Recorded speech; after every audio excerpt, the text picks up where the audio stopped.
啊，新北这边因为地震嘛有未少灾情，5个伫因国小遮，一个工友伫咧地震了后，转去到学校巡，发现学校的水管闭开有漏水，为着要甲水关起来，把推煞无顺利载落来，去扣着后壳，送病院犹原救无转来。也新增加丹凤高中头前的天桥太路是几个落落来，互当地的民意代表真不满，因为进前都有甲市府反映讲，这天桥的太路碰起来，市府煞讲无使用依据。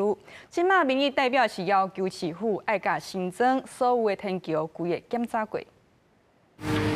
当年员仔扫那用小型客户机动工清出规涂骹，换起太路，规台工程车拢坑满啊！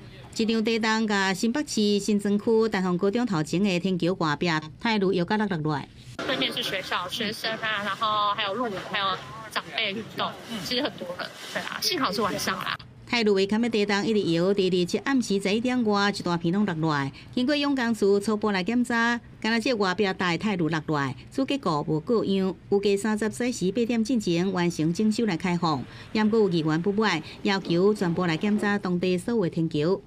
24号的时候，就有民众在网络上面跟我反映，这个天桥的瓷砖全部膨胀鼓起，并且有长条形的裂缝。当天我就马上通报我们新北市的公务局，我收到的回复是，公所在8月的时候就已经来检测过，并没有使用的疑虑。另外，伫板桥中山路巷仔内底，也有真侪暗门图落伫路的，差点去讲到过路人。经过监务局勘查，证实结构安全。也过建物已经被列为轨道建筑，正伫咧走一个主办的途径流程。它的外墙剥落已经不是这1、2年的事情了，那我们会要求做一个防护的动作。只要在我们的期限内改善，我们是以劝导为主。当机械出动清理土石，伫强烈地震过了后，也互随风往并火106公路的边坡放落，已经恢复单线通车。因地震毋若造成灾情，是毋是引发危险的代志？5个区德民国小60外岁工友，伫地震过了后，发现学校水管破去，爬上楼梯要去关这水开关，可是无顺利下来，最后不幸过身。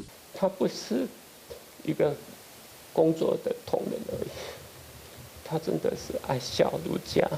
台风，或者是地震，他总是第一个跑到学校。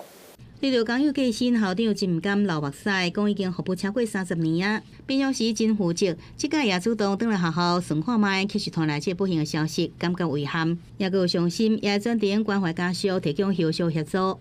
记者综合报道。